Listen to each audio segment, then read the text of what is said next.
जय जिनेंद्र सभी को। आज हम तत्वार्थ सूत्र के शेष सूत्र पढ़ने वाले हैं। उत्तरा दक्षिण तुल्या। विधेय क्षेत्र में उत्तर के 3 पर्वत और 3 क्षेत्र दक्षिण के पर्वत और क्षेत्रों के विस्तार के समान हैं। जैसे कि नीचे भरत क्षेत्र से विधेय क्षेत्र तक का जो विस्तार है, तो सेम विधेय क्षेत्र से ऐरावत क्षेत्र तक का विस्तार सेम होगा। 27वां भरतैरावत योर वृद्धि ह्रासौ षट समयाभ्याम उत्सर्पणेभ्याम। तो यहाँ पे भरत और ऐरावत क्षेत्र में ह्रास और वृद्धि होती है।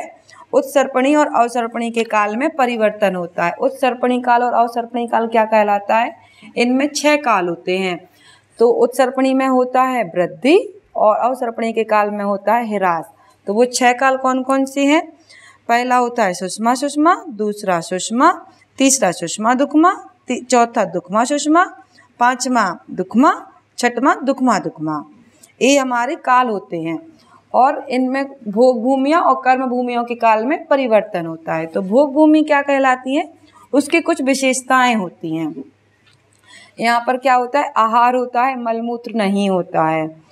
और ये लोग स्वभाव से निपुण होते हैं। स्वभाव से निपुण कैसे हुए? जैसे पक्षी के पास पंख सदैव से लगे होते हैं, हमें उनको लगाना नहीं पड़ता है, तो ऐसे ही वो लोग जन्म से ही स्वभाव से निपुण होते हैं। तीसरा क्या है? उनका संस्थान और शयनन बहुत अच्छा होता है। संस्थान क्या होता है? जैसे हमारी ऊपर की जो बॉडी है, इसको बोल दिया संस्थान। और शयनन क्या हुआ? हमारी स्ट्रेंथ। जैसे हमारा जो एक्सरा होता है ना, उससे हमें पता चलता है कि हमारी बॉडी में कुछ प्रॉब्लम तो नहीं हुई है, तो उनका शयनन बहुत अच्छा होता है। शयनन 6 टाइप के होते हैं, तो इनका रहता है वज्र वृषभ नारद शयनन। तो यहाँ पे संस्थान और शयनन बहुत अच्छा होता है।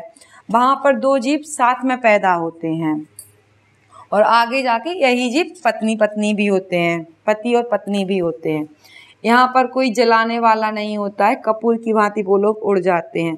इन लोगों को अपनी जीविका चलाने के लिए कहीं कुछ नहीं जाना पड़ता है कि उनको शॉपिंग करनी है, कि उनको खाने के लिए कुछ चाहिए। वहाँ पर ऐसी कोई व्यवस्था नहीं होती है, क्योंकि वहाँ पर 10 प्रकार के कल्प वृक्ष पाए जाते हैं, तो उनको सब कुछ वहाँ से मिल जाता है। और वहाँ पे सिर्फ केवल स्त्री और पुरुष ही होते हैं। विकलत्र चींटी आदि भी नहीं होते हैं, ओनली पंचेंद्रिय जीव ही पाए जाते हैं। और वहाँ पर 9000 हाथी के बराबर उनमें ताकत होती है। तो ये कुछ विशेषताएं होती हैं भोग भूमि की। अब है ताभ्याम अपरा भूमियो वस्थिता। भरत और ऐरावत को छोड़कर शेष 5 क्षेत्र में ज्यों की त्यों नित्य एक सी स्थिति रहती है। उनमें कोई भी काल का परिवर्तन नहीं होता है। 1 2 त्रिपल्योपम स्थितियों हेमबतक हारी वर्षक देव कुरुब कहा। 1 2 मतलब 2, 3 मतलब 3, पल्योपम मतलब पल्य। तो कहाँ 1 2 3 किसकी हुई? हेमबतक का हो गया हेमबत, हारी वर्षक का हो गया हरि, और देव कुरुब का हो गया देव कुरु। तो हेमबत हरि क्षेत्र और देव कुरु में प्राणियों की आयु 1 पल्य, 2 पल्य और 3 पल्य की होती है। देव कुरु और उत्तर कुरु कहाँ है? ये जो आप चित्र में देख सकते हैं, जो सबसे सेंटर में है ना, मेरु क्षेत्र के नीचे और ऊपर देव कुरु लिखा है, नीचे ऊपर लिखा है उत्तर कुरु। अब है तथोत्तरा मीन्स उत्तर कुरु में देव कुरु के समान, रम्यक क्षेत्र में हरि क्षेत्र के समान और हैरण्यवत क्षेत्र में हेमवत क्षेत्र की तरह ही प्राणियों की आयु होती है। जो सेम अभी अभी बताया था ना, उत्तरा दक्षिण तुल्या, जो एक सूत्र आया था उसमें बताया था कि जो सेम नीचे की है वही सेम ऊपर की है। तो यहाँ पे कोई चेंज नहीं होता है। अब विधेयेषु संख्ये काला। विधेय क्षेत्र में संख्यात वर्ष की आयु होती है। उत्कृष्ट आयु 1 पूर्व कोटि वर्ष है और जघन्य आयु 1 अंतर्मुहूर्त है। 1 पूर्व कोटि क्या कहलाती है? 80 लाख का होता है 1 पूर्वांक, और 80 लाख इंटू 80 लाख कर दो तो हो गया 1 पूर्व। और अंतर्मुहूर्त क्या कहलाता है? आंवले से लेकर, मतलब सबसे छोटे से लेकर 48 मिनट के बीच के समय को बोलते हैं, बीच के समय को बोलते हैं अंतर्मुहूर्त। भरतस्य विष्कम्भो जम्बूद्वीपस्य 90 भरतस मतलब भरत क्षेत्र, विष्कम्भो मतलब विस्तार, जम्बूद्वीपस मतलब जम्बूद्वीप, 90 मतलब 90, शत मतलब 100, भागा मतलब उसका भाग कर दें। तो भरत क्षेत्र का विस्तार जम्बूद्वीप के विस्तार का एक सही 190 भाग प्रमाण है। अब है द्विर्धात की खंडे, यहाँ से हमारा ढाई द्वीप शुरू हो जाता है, जो मैंने ढाई द्वीप की इमेज लगाई हुई है। तो धात की खंड द्वीप में क्षेत्र, पर्वत, नदी आदि समस्त बातें जम्बू द्वीप से दूनी दूनी हैं। दूनी दूनी कैसी हैं? क्योंकि देखो आप देख सकते हैं इसमें इमेज में, यहाँ पे ऑरेंज कलर का धात की खंड द्वीप में ऑरेंज कलर के दो ईश्वाकार पर्वत आ गए ऊपर और नीचे। तो इस हिसाब से अपने दो जम्बू द्वीप आ जाएंगे। जैसे जम्बू द्वीप में एक मेरू है तो यहाँ पे उससे डबल है, तो यहाँ पे 2 होंगे, तो टोटल हो जाएंगे अपने धात की खंड में 3 मेरू। ऐसे ही सारी चीज़ें अपन को दूनी दूनी करनी है। फिर है पुष्करार्ध। पुष्कर द्वीप के आधे भाग में भी सब रचना जम्बू द्वीप से दूनी दूनी है। आधे कहाँ से लिया? पुष्करार्धे मतलब पुष्कर और अर्ध। तो पुष्कर द्वीप का पूरा नहीं लिया है, आधा लिया है। और आधा क्यों लिया है वो 35वें नंबर के सूत्र में बताएंगे। प्रांग मानुषोत्रान मनुष्या, मानुषोत्तर पर्वत से पहले पहले ही मनुष्य रहते हैं, आगे नहीं रहते हैं। ये जो आप इमेज में देख रहे हैं रेड कलर का जो मानुषोत्तर पर्वत आ गया है, इसलिए ये इंडिकेट करता है, हमें संकेत देता है कि इसके आगे मनुष्य नहीं रह सकते हैं। हम आपको एक बार इमेज अच्छे से समझा दे रहे हैं। देखो जो पहला एकदम सेंटर में देख रहे हैं ना, वो जम्बू द्वीप है पहला। दूसरा आ जाएगा अपना जो लाइट ब्लू कलर में दिख रहा है उसको बोलते हैं लवण समुद्र। तीसरा उसके बाद आएगा धात की खंड जो बीच में है। फिर ब्लैक कलर में दिख रहा है वो है कालोदधी समुद्र। और फिर 5वां आएगा पुष्करार्ध जो ब्लू कलर में दिख रहा है। और मानुषोत्तर पर्वत जो रेड कलर का है वो आ गया है, इसलिए पुष्कर द्वीप का पुष्करार्ध ले लिया है।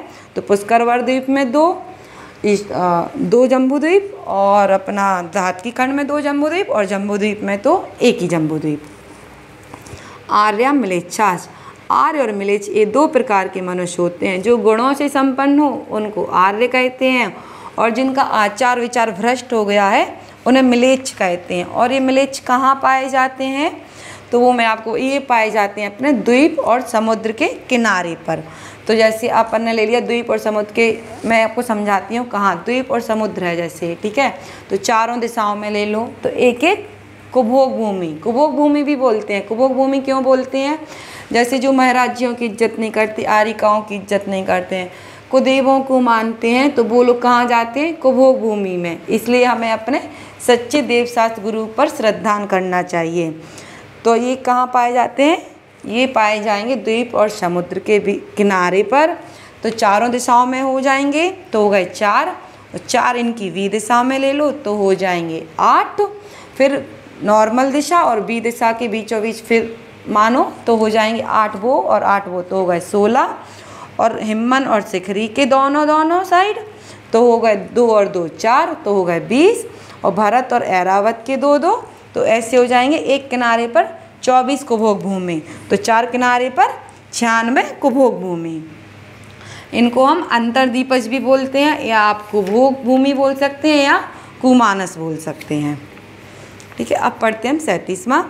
भरतैरावत विदेहा कर्म भूमि उन्यत्र देव कुरुत्तर कुरुभ्या। जिस भूमि में अपनी जीविका के निर्वाह के लिए अशी आदि सत्कर्म करना पड़े, अथवा जिस भूमि में विशिष्ट पुण्य के संचय पूर्वक सर्वार्थ सिद्धि आदि स्वर्ग एवं कर्म क्षय कर मोक्ष की प्राप्ति होती है, उसे कर्म भूमि कहते हैं। कर्म भूमि में ही दया दान आदि की प्रवृत्ति होती है। भोग भूमि की मैंने आपको विशेषताएं तो बताई थी, बट वहाँ से ना हम मोक्ष नहीं जा सकते हैं, वहाँ तो हमें उसके लिए कर्म भूमि में ही आना पड़ेगा, मनुष्य बनना पड़ेगा, फिर मुनि बनना पड़ेगा, फिर आगे की सारी क्रियाएं सबको पता हैं। नरस्थिति परावरे त्रिपल्युपमांतर मुहूर्ते, मनुष्यों की आयु अधिक से अधिक 3 पल्ले हो सकती है और कम से कम अंतर मुहूर्त की हो सकती है। 3 पल्ले समझते हैं क्या होते हैं? पल्ले क्या होता है? पल्ले क्या, आप ऐसे समझिए, पल्ले की आयु कितनी बड़ी मानेंगे? जैसे एक गड्ढा है, उसमें अपन एक एक बाल भरते जाएं और फिर उसके बाद उन बालों को निकालते जाएं, जिसमें इतना टाइम लग रहा उसको एक पल्ले की आयु मानेंगे। तो पल्ले 3 टाइप के होते हैं, एक व्यवहार पल, एक उद्धार पल और एक होता अद्धा पल। तो सबसे कम आयु इसमें किसमें, व्यवहार पल में। फिर उसकी असंख्यात गुना कर दो तो उद्धार, फिर उसका और असंख्यात कर दो तो अद्धापल। और अंतर्मुहूर्त मैंने आपको बता दिया, अंतर्मुहूर्त आंवली से 48 मिनट के बीच का समय को बोलते हैं अंतर्मुहूर्त। त्रियग योनि जानाम चे, जैसे मनुष्यों की तरह त्रियंचों की भी उत्कृष्ट आयु 3 पल है और जगन आयु अंतर्मुहूर्त है।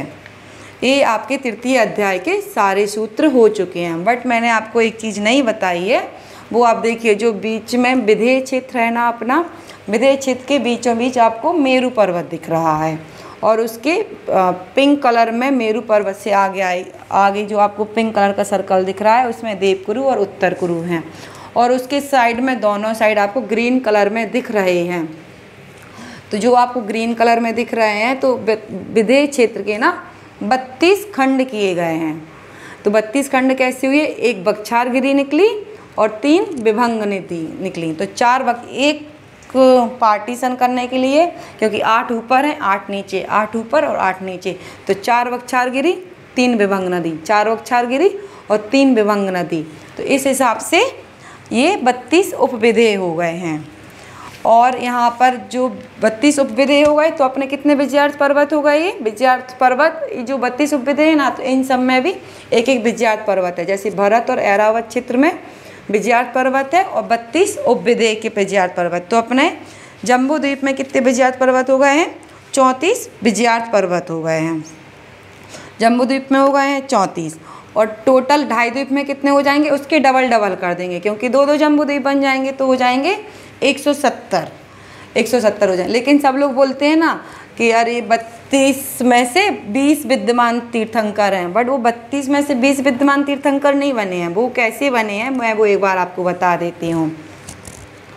जो अपना जम्बू द्वीप है, जम्बू द्वीप के जो 32 हैं, तो 32 में यहाँ पर हमेशा चतुर्थ काल पाया जाता है। लेकिन चतुर्थ काल का मतलब ये नहीं है कि जो 32 उपविधेय बने हैं तो 32 में से इसी में से 20 बने, इसी में से नहीं बने हैं। वो टोटल 2.5 द्वीप में से 20 बने हैं। वो कैसे बने हैं, 32 उपविधेय में से आप मानो एक खंड का, तो एक खंड में कितने हो रहे हैं, 8 पार्टीशन हो रहे हैं।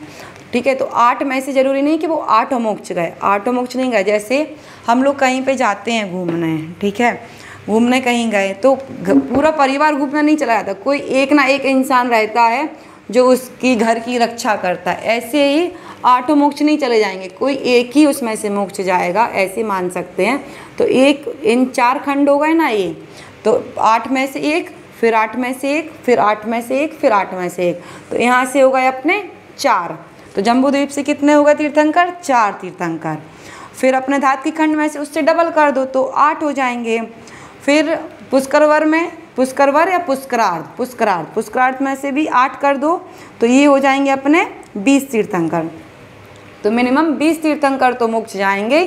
तो 32 में से 20 नहीं है, ये 32 में से 4 हुए, फिर धात की खंड से 8 और फिर पुष्करार्थ से 8, तो ऐसे होगा 20 तीर्थंकर। तो मिनिमम तीर्थंकर 20 जाएंगे मोक्ष और मैक्सिमम जितने हैं टोटल कितने हो जाएंगे, 170 2.5 द्वीप के, 32 उसके, 64 उसके, 64 उसके, तो ऐसे तीर्थंकर हैं। परम पूज्य मुनि श्री 108 पूज्य सागर जी महाराज जी की जय।